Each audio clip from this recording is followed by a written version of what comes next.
Hello everyone, welcome to my channel. Friends, before going into the details of the war, don't forget to like the video, subscribe to my channel and turn on the notification bell. Please support by subscribing and turning on the notification bell. We are a strong community. Russia is worried the UN will affirm its use of Iranian drones. Analysis: if such evidence is found by the UN, it would be a major precedent. Russia knows this and will do everything to stop it. Russia is worried that the United Nations will find evidence of its use of Iranian drones in Ukraine. Moscow invaded its beleaguered neighbor earlier this year and has increasingly used Iranian-style drones to wreak havoc, terrorizing Ukrainian civilians and attacking energy infrastructure on the eve of winter. Last week, the UK, France and Germany called for a United Nations probe of accusations that Russia has used drones from Iran to attack Ukraine. If such evidence is found by the world body, it would apparently be a violation of a UN Security Council resolution, Reuters noted. In a letter signed by their UN envoys and seen by Reuters, the three backed Ukraine's call on Monday for such a probe, arguing the drone use breached UN Security Council resolution, UNSCR 2231, endorsing the 2015 Iran nuclear deal. Russia is worried. Moscow has said that the call for a probe would create a dangerous precedent, Russian permanent representative to the United Nations Vasily Nebenzia said on Wednesday. The actions of Western delegations, who demand the Secretariat organize a probe into the use of drones, create a very dangerous precedent for the United Nations work.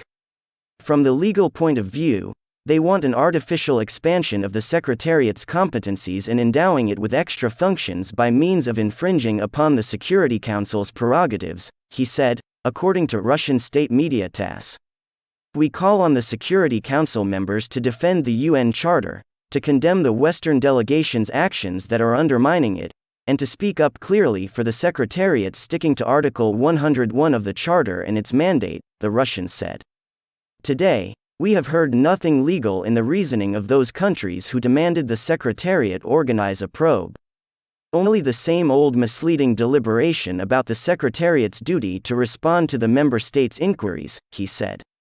It was especially touching to hear the United States, the major resolution violator, accusing Russia of violating resolutions. Russia's pushback may set up a crisis at the UN. Western countries may feel increasingly that Russia abuses its role on the Security Council and that after the invasion of Ukraine, Russia cannot have a responsible role in international institutions like the UN. For years, the leading abusers of human rights were enabled by the UN. They sat in judgment of countries that are democracies via the Human Rights Council and other forums. For instance, countries like Iran, which massacres women protesters, would be enabled to be on UN forums about women. The West is now watching this demand for a look into the Russian use of drones closely. The evidence is clear from Ukraine. Iranian origin engines are on the drones that Russia is using. Moscow is either assembling them locally with Iranian know-how or buying them off the shelf from the Islamic Republic, taking delivery and then launching them in Ukraine. Drones are used to kill civilians and destroy civilian infrastructure. Iranian advisors may be with Russian forces as well, according to reports. As evidence mounts, there is anger in the West at both Russia and Iran. Tehran is also rushing to deny the fact that its drones are being used because it knows that evidence of its role in the war against Ukraine will harm its ability to exploit divisions in the West to get a new nuclear deal. This is why the UN probe is so important. If it finds and certifies a real smoking gun of evidence, it would be a major precedent. Russia knows this and will do everything to stop it. The question now remains how the European countries will proceed and whether they can get this UN probe off the ground. If Russia is able to prevent the UN investigation, then it will have stymied international efforts, which could weaken the UN once more in the eyes of the West and the world, making it seem like a new version of the League of Nations, incapable of fulfilling its role. Andriy Yermak presented an action plan for the protection of Ukrainian prisoners held by Russia at the Conference of Ombudspersons, and NHRI's head of the Office of the President of Ukraine Andriy Yermak took part in a video format in the Conference of Ombudspersons and NHRI's Battle for Human Rights. Crimea, Ukraine. World, which took place in Zagreb, Croatia, in continuation of the Parliamentary Summit of Crimea Platform. Addressing the participants of the conference, Andriy Yermak noted that since Russia invaded Ukraine and occupied the Ukrainian peninsula of Crimea 8 years ago, at the end of February 2014, there are no legal norms left there that the Russian Federation had not violated. And today, in the 9th month of the full-scale war that Russia unleashed against Ukraine, I have to state, in Europe, in the 21st century, there are death camps again. They operate in Russia and in the Ukrainian territories it occupies. It's hard to believe, it doesn't fit in your head, but it's a fact, the head of the president's office noted. Andriy Yermak emphasized that Russia, as the legal successor of the USSR, is a party to the Geneva Conventions of 1949, including the Convention on the Treatments of Prisoners of War. However, it cynically violates the norms of this document.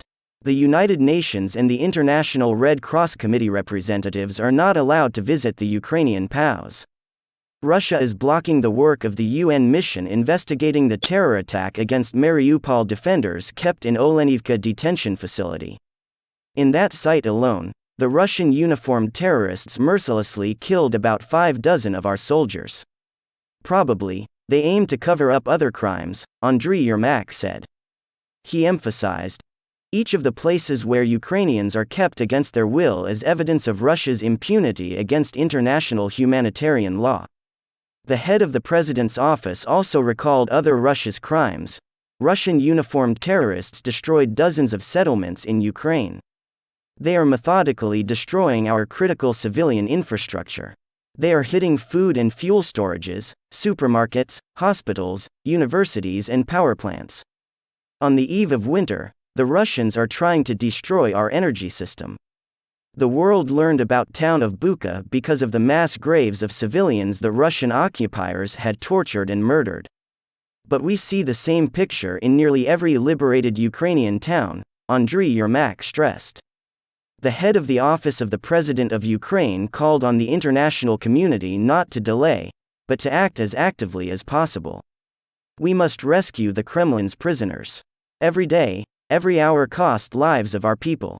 Human rights protection under occupation is one of the central challenges we are facing. And it is impossible to do without world solidarity and a thirst for justice, he emphasized.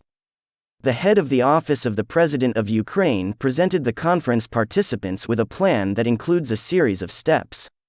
The first point: bring the issue of Olenivka, access to Ukrainian prisoners of war and protection of their rights to the global level. Adopt a joint declaration of ombudsman. The document should resolutely condemn the war crimes, crimes against humanity, and genocide Russia commits against Ukrainians, Andriy Yermak emphasized. The second, a large joint mission, including ombudspersons from different countries, must be sent to the contact line. It should be there until Russia provides access to places of forced detention of Ukrainian prisoners. Thanks for watching. Don't forget to like the video and subscribe to my channel. See you in the next video.